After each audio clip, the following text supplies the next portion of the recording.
5 ছেলের পর যখন এক কন্যা জন্মিল, তখন বাপ মায়ে অনেক আদর করিয়া তাহার নাম রাখিলেন নিরুপমা। এই গোষ্ঠীতে এমন সখীর নাম ইতিপূর্বে কখনো শোনা যায় নাই। প্রায় ঠাকুর দেবতার নামই প্রচলিত ছিল। গণেশ, কার্তিক, পার্বতী তাহার উদাহরণ। এখন নিরুপমার বিবাহের প্রস্তাব চলিতেছে। তাহার পিতা রামসুন্দর মিত্র অনেক খোঁজ করেন, কিন্তু পাত্র কিছুতেই মনের মতন হয় না। অবশেষে মস্ত এক রায়বাহাদুরের ঘরের একমাত্র ছেলেকে সন্ধান করিয়া বাহির করিয়াছেন।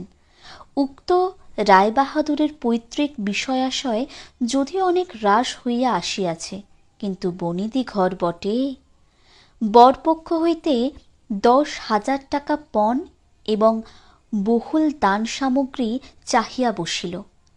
রামসুন্দর কিছুমাত্র বিবেচনা না করিয়া তাহাতেই সম্মত হইলেন।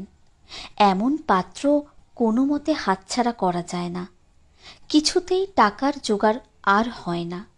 বাধা দিয়া বিক্রয় করিয়া অনেক চেষ্টাতেও 6,7 বাকি রহিল। এদিকে বিবাহের দিন নিকট হইয়া আসিয়াছে। অবশেষে বিবাহের দিন উপস্থিত হইল। নিতান্ত অতিরিক্ত সুদে একজন বাকি টাকাটা ধার দিতে স্বীকার করিয়াছিল, কিন্তু সময়কালে সেও উপস্থিত হইল না। বিবাহ সভায় একটা তুমুল গোলযোগ বাঁধিয়া গেল। রামসুন্দর আমাদের রায়বাহাদুরের হাতে পায়ে ধরিয়া বলিলেন, শুভ কার্য সম্পন্ন হইয়া যাক, আমি নিশ্চয় টাকাটা শোধ করিয়া দিব। রায়বাহাদুর বলিলেন, টাকা হাতে না পাইলে বর সভাস্থ করা যাইবে না। এই দুর্ঘটনায় অন্তঃপুরে একটা কান্না পড়িয়া গেল। এই গুরুতর বিপদের যে মূল কারণ, সে চেলি পুরিয়া, গহনা পরিয়া, কপালে চন্দন লেপিয়া চুপ করিয়া বসে আছে। ভাবি শ্বশুরকুলের প্রতি যে তাহার খুব একটা ভক্তি কিংবা অনুরাগ জন্মিতেছে, তাহা বলা যায় না। ইতিমধ্যে একটু সুবিধা হইল। বর সহসা তাহার পিতৃদেবের অবাধ্য হইয়া উঠিল। সে বাপকে বলিয়া বসিল, কেনা বেচা দরদামের কথা আমি বুঝি না, বিবাহ করিতে আসিয়াছি, বিবাহ করিয়া যাইব। বাপ যাহাকে দেখিল তাহাকেই বলিল, দেখেছেন মহাশয়, আজকালকার ছেলেদের ব্যবহার। 2-1 প্রবীণ লোক ছিল, তাহারা বলিল, শাস্ত্র শিক্ষা নীতি শিক্ষা একেবারেই নাই কাজেই। বর্তমান শিক্ষার বিস্ময় ফল নিজের সন্তানের মধ্যে প্রত্যক্ষ করিয়া রায়বাহাদুর হতদম্ব হইয়া বসিয়া রহিলেন। বিবাহ এক প্রকার বিষণ্ণ নিরানন্দভাবে সম্পন্ন হইয়া গেল। শ্বশুরবাড়ি যাইবার সময় নিরুপমাকে বুকে টানিয়া লইয়া বাপ আর চোখের জল রাখিতে পারিলেন না। নীরু জিজ্ঞাসা করিল, তারা কি আর আমাকে আসতে দেবে বাবা? রামসুন্দর বলিলেন, কেন আসতে দেবে না মা, আমি তোমাকে নিয়ে আসব। রামসুন্দর প্রায়ই মেয়েকে দেখতে যান, কিন্তু বেহাই বাড়িতে তার কোনো প্রতিপত্তি নাই। চাকরগুলো পর্যন্ত তাহাকে নিচু নজরে দেখে। অন্তঃপুরের বাহিরে একটা স্বতন্ত্র ঘরে 5 মিনিটের জন্য কোনোদিনও বা মেয়েকে দেখতে পান, কোনোদিনও বা দেখিতে পান না। কুটুম্ব গৃহে এমন করিয়ার অপমান তো সহা যায় না। রামসুন্দর স্থির করিলেন, যেমন করিয়া হোক টাকাটা শোধ করিয়া দিতে হইবে। কিন্তু যে ঋণ ভার কাঁধে চাপিয়াছে, তাহারই ভার সামলানো দুঃসাধ্য। খরচপত্রের অত্যন্ত টানাটানি পড়িয়াছে এবং পাওনাদারদের দৃষ্টিপথ এড়াইবার জন্য সর্বদাই নানারূপ হীন কৌশল অবলম্বন করিতে হইতেছে। এদিকে শ্বশুরবাড়ি উঠিতে বসিতে মেয়েকে খোঁটা লাগাইতেছে। প্রীতিগৃহের নিন্দা শুনিয়া ঘরে দ্বার দিয়া অশ্রু বিসর্জন তাহার নিত্যক্রিয়ার মধ্যে দাঁড়িয়াছে। বিশেষত শাশুড়ির আক্রোশ আর কিছুতেই মেটে না। যদি কেহ বলে, আহা কি শ্রী, বউয়ের মুখখানি দেখিলে চোখ জুড়াইয়া যায়, শাশুড়ি ঝঙ্কার দিয়া উঠিয়া বলে, শ্রী তো ভারী, যেমন ঘরের মেয়ে তেমনি শ্রী। এমনকি বউয়ের খাওয়া পরাও যত্ন হয় না। যদি কোনো দয়া পরতন্ত্র প্রতিবেশিনী কোনো ত্রুটির উল্লেখ করে, শাশুড়ি বলে, ওই ঢের হয়েছে। অর্থাৎ বাপ যদি পুরো দাম দিত তো মেয়ে পুরো যত্ন পাইত। সকলেই এমন ভাব দেখায় যেন বধূর এখানে কোনো অধিকারই নাই, ফাঁকি দিয়া প্রবেশ করিয়াছে। বোধহয় কন্যার এই সকল অনাদার এবং অপমানের কথা বাপের কানে গিয়া থাকিবে। তাই রামসুন্দর অবশেষে বসত বাড়ি বিক্রয়ের চেষ্টা করিতে লাগিলেন। কিন্তু ছেলেদের যে গৃহহীন করিতে বসিয়াছেন সে কথা তাহাদের নিকট হইতে গোপন রাখিলেন। স্থির করিয়াছিলেন বাড়ি বিক্রয় করিয়া সেই বাড়ি ভাড়া লইয়া বাস করিবেন। এমন কৌশলে চলিবেন যে তাহার মৃত্যুর পূর্বে এ কথা ছেলেরা জানিতে পারিবে না। কিন্তু ছেলেরা জানিতে পারিল। সকলে আসিয়া কাঁদিয়া পড়িল। বিশেষত বড় তিনটি ছেলে বিবাহিত এবং তাহাদের কাহারও বা সন্তান আছে। তাদের আপত্তি অত্যন্ত গুরুতর হইয়া দাঁড়াইল। বাড়ি বিক্রয় স্থগিত হইল। তখন রামসুন্দর নানা স্থান হইতে বিস্তর সুদে অল্প অল্প করিয়া টাকা ধার করিতে লাগিলেন। এমন হইল যে সংসারের খরচ আর চলে না। নীরু বাপের মুখ দেখিয়া সব বুঝিতে পারিল। বৃদ্ধের পক্ক কেশে, শুষ্ক মুখে এবং সদা সংকুচিতভাবে দৈন্য এবং দুশ্চিন্তা প্রকাশ হইয়া পড়িল। মেয়ের কাছে যখন বাপ অপরাধী, তখন সে অপরাধের অনুতাপ কি আর গোপন রাখা যায়? রামসুন্দর যখন বেহাই বাড়ির অনুমতিক্রমে ক্ষণকালের জন্য কন্যার সাক্ষাৎ লাভ করিতেন, তখন বাপের বুক যে কেমন করিয়া ফাটে তাহার হাসি দেখিলেই টের পাওয়া যাইত। সেই ব্যথিত পিতৃহৃদয়কে সান্ত্বনা দিবার উদ্দেশ্যে দিনকতক বাপের বাড়ি যাইবার জন্য নীরু নিতান্ত অধীর হইয়া উঠিয়াছে। বাপের ম্লান মুখ দেখিয়া সে আর দূরে থাকিতে পারে না। একদিন রামসুন্দরকে কহিল, বাবা, আমাকে একবার বাড়ি লইয়া যাও। রামসুন্দর বলিলেন, আচ্ছা। কিন্তু তাহার কোনো জোর নাই। নিজের কন্যার উপরে পিতার যে স্বাভাবিক অধিকার আছে তাহা যেন পণের টাকার পরিবর্তে বন্ধক রাখিতে হইয়াছে। এমনকি কন্যার দর্শন সেও অতি সংকোচে ভিক্ষা চাহিতে হয় এবং সময় বিশেষে নিরাশ হইলে দ্বিতীয় কথাটি কহিবার মুখ থাকে না। কিন্তু মেয়ে আপনি বাড়ি আসিতে চাহিলে বাপ তাহাকে না আনিয়া কেমন করিয়া থাকে? তাই বেহাইয়ের নিকট সে সম্বন্ধে দরখাস্ত পেশ করিবার পূর্বে রামসুন্দর কত হীনতা, কত অপমান, কত ক্ষতি স্বীকার করিয়া যে 3,000 টাকা সংগ্রহ করিয়াছিলেন সে ইতিহাস গোপন থাকাই ভালো। নোট কখানে রুমালে জড়াইয়া চাদরে বাঁধিয়া রামসুন্দর বেহাইয়ের নিকট গিয়া বসিলেন। প্রথমে হাস্যমুখে পাড়ার খবর পাড়িলেন। হরেকৃষ্ণের বাড়িতে একটি মস্ত চুরি হইয়া গিয়াছে, তাহার আদ্যপান্ত বিবরণ বলিলেন। নবীন মাধব ও রাধা মাধব দুই ভাইয়ের তুলনা করিয়া বিদ্যাবুদ্ধি ও স্বভাবের সম্বন্ধে রাধা মাধবের সুখ্যাতি এবং নবীন মাধবের নিন্দা করিলেন। শহরে একটা নতুন ব্যামো আসিয়াছে, সে সম্বন্ধেও অনেক আজগুবি আলোচনা করিলেন। অবশেষে হুঁকাটি নামাইয়া রাখিয়া কথায় কথায় বলিলেন, হাঁ হাঁ বেহাই, সে টাকাটা বাকি আছে বটে। রোজই মনে করি যাচ্ছি, অমনি হাতে করে কিছু নিয়ে যাই, কিন্তু সময়কালে মনে থাকে না। আর ভাই, বুড়ো হয়ে পড়েছি। এমনই এক দীর্ঘ ভূমিকা করিয়া পঞ্চরের 3খানি অস্থিরের মতো সেই 3খানি নোট যেন অতি সহজে, অতি অবহেলে বাহির করিলেন। সবেমাত্র 3,000 টাকার নোট দেখিয়া রায়বাহাদুর অট্টহাস্য করিয়া উঠিলেন। বলিলেন, থাক বেহাই, ওতে আমার কাজ নেই।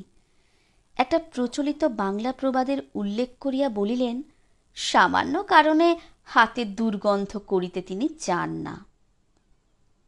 এই ঘটনার পরে মেয়েকে বাড়ি আনিবার প্রস্তাব কাহারও মুখে আসে না। কেবল রামসুন্দর ভাবিলেন, সে সকল কুটুম্বিতার সংকোচ আমাকে আর শোভা পায় না।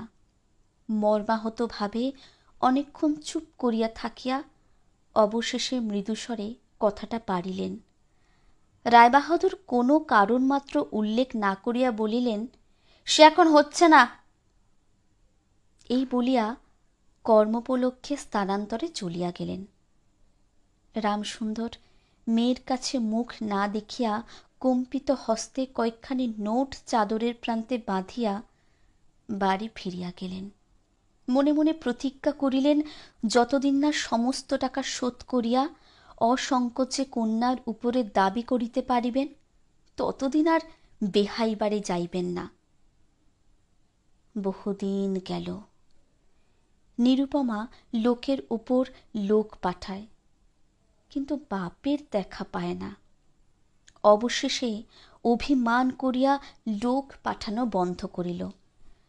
তখন রামসুন্দরের মনে বড় আঘাত লাগিল, কিন্তু তবু গেলেন না। আশ্বিন মাস আসিল। রামসুন্দর বলিলেন, এবার পুজোর সময় মাকে ঘরে আনিবই, নহিলে আমি। খুব একটা শক্ত রকম শপথ করিলেন।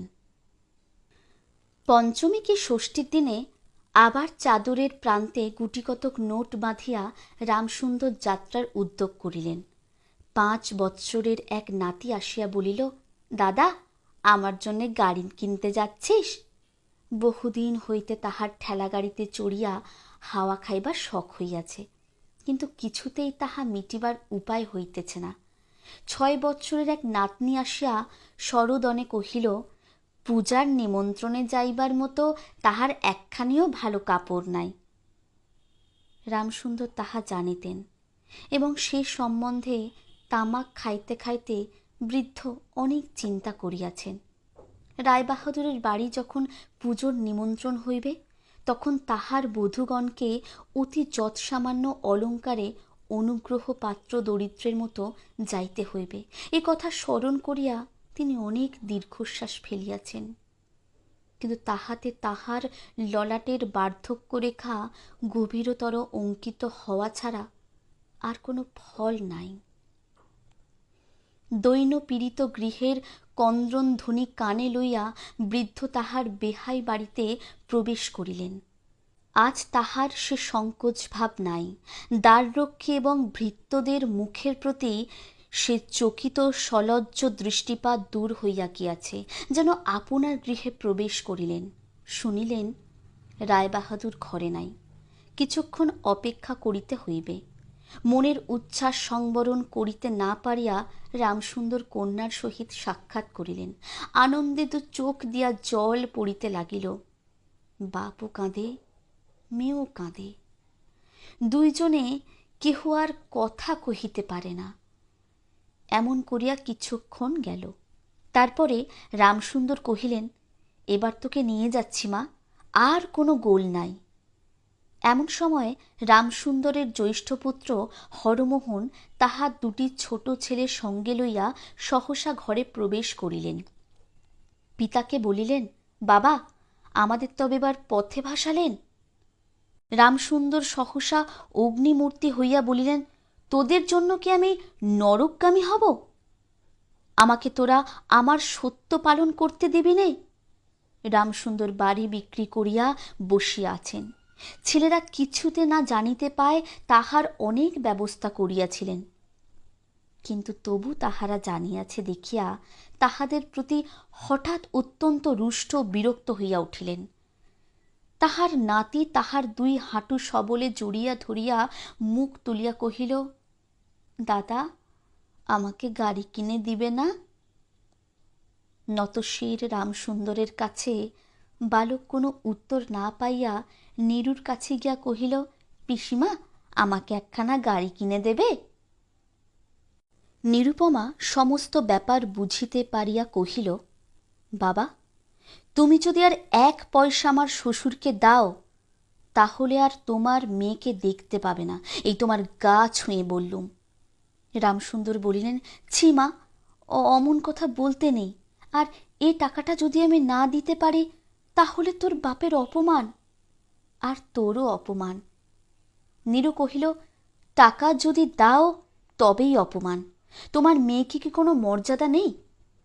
আমি কি কেবলই একটা টাকার থলি? যতক্ষণ টাকা আছে ততক্ষণ আমার দাম। না বাবা, এই টাকা দিয়ে তুমি আমাকে অপমান করো না। তাছাড়া আমার স্বামী তো এই টাকা চান না। রামসুন্দর কহিলেন, তাহলে তোমাকে যেতে দেবে না মা? নিরুপমা কহিল, না দেয় তো কি করবে বলো? তুমিও আর নিয়ে যেও না। রামসুন্দর কম্পিত হস্তে নোট বাঁধা চাদরটি কাঁধে তুলিয়া আবার চোরের মতো সকলের দৃষ্টি এড়াইয়া বাড়ি ফিরিয়া গেলেন। কিন্তু রামসুন্দর এই যে টাকা আনিয়াছিলেন এবং কন্যার নিষেধে যে টাকা না দিয়াই চলিয়া গিয়েছেন, সে কথা গোপন রহিল না। কোনো স্বভাব কৌতূহলী দ্বারলগ্ন কর্ণদাসী নীরুর শাশুড়িকে এই খবর দিল। শুনিয়া তাহার আর আক্রোশের সীমা রহিল না। নিরুপমার পক্ষে তাহার শ্বশুর বাড়ি সরসজ্জা হইয়া উঠিল। এদিকে তাহার স্বামী বিবাহের অল্পদিন পরেই ডেপুটি ম্যাজিস্ট্রেট হইয়া দেশান্তরে চলিয়া গিয়াছে, এবং পাছে স্বর্গদোষে হীনতা শিক্ষা হয়, এই ওজরে সম্প্রীতি বাপের বাড়ি আত্মীয়দের সহিত নীরুর সাক্ষাৎকার সম্পূর্ণ নিষিদ্ধ হইয়াছে। এই সময় নীরুর একটা গুরুতর পীড়া হইল, কিন্তু সেই জন্য তাহার শাশুড়িকে সম্পূর্ণ দোষ দেওয়া যায় না। শরীরের প্রতি যে অত্যন্ত অবহেলা করিত। কার্তিক মাসের হিমের সময় সমস্ত রাত মাথার দরজা খোলা, শীতের সময় গায়ে কাপড় নাই, আহারের নিয়ম নাই। দাসীরা যখন মাঝে মাঝে খাবার আনিতে ভুলিয়া যাইত, তখন যে তাহাদের একবার মুখ খুলিয়া স্মরণ করিয়া দেওয়া, তাহাও সে করিত না। সে যে পরের ঘরের দাস দাসী এবং কর্তা গৃহিণীদের অনুগ্রহের ওপর নির্ভর করিয়া বাস করিতেছে, এই সংস্কার তাহার মনে বদ্ধমূল হইতেছিল। কিন্তু এরূপ ভাবাটাও শাশুড়ির সহ্য হইত না। যদি আহারের প্রতি বধূর কোনো অবহেলা দেখিতেন, তবে শাশুড়ি বলিতেন, নবাবের বাড়ির মেয়ে কিনা, গরিবের ঘরের অন্ন ওর মুখে রোচে না। কখনো বা বলিতেন, দেখো না একবার ছিঁড়ি হচ্ছে, দেখো না, দিনে দিনে যেন পোড়া কাঠ হয়ে যাচ্ছে। রোগ যখন গুরুতর হইয়া উঠিল, তখন শাশুড়ি বলিলেন, ওর সমস্ত ন্যাকামি।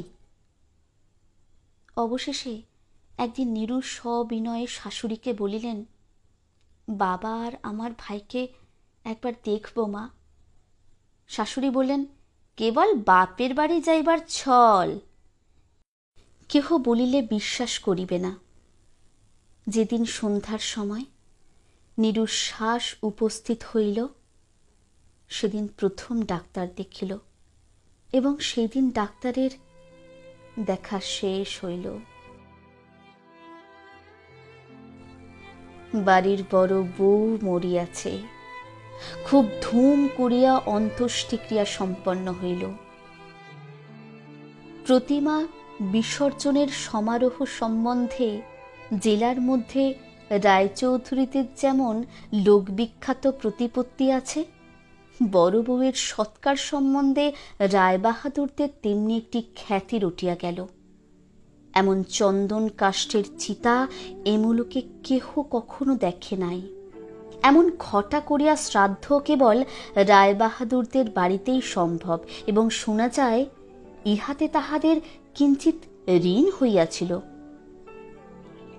রামসুন্দরকে সান্ত্বনা দিবার সময় তাহার মেয়ের যে কিরূপ মহাসমারোহে মৃত্যু হইয়াছে, সকলেই তাহার বহুল বর্ণনা করিল। এদিকে ডেপুটি ম্যাজিস্ট্রেটের চিঠি আসিল, আমি এখন সমস্ত বন্দোবস্ত করিয়া লইয়াছি, অতএব অবিলম্বে আমার স্ত্রীকে এখানে পাঠাইবে। রায়বাহাদুরের মহিষী লিখিলেন, বাবা, তোমার জন্য আরেকটি মেয়ের সন্ধান করিয়াছি, অতএব অবিলম্বে ছুটি লইয়া এখানে আসিবে। এবারে 20,000 টাকা পণ এবং হাতে হাতে আদায়।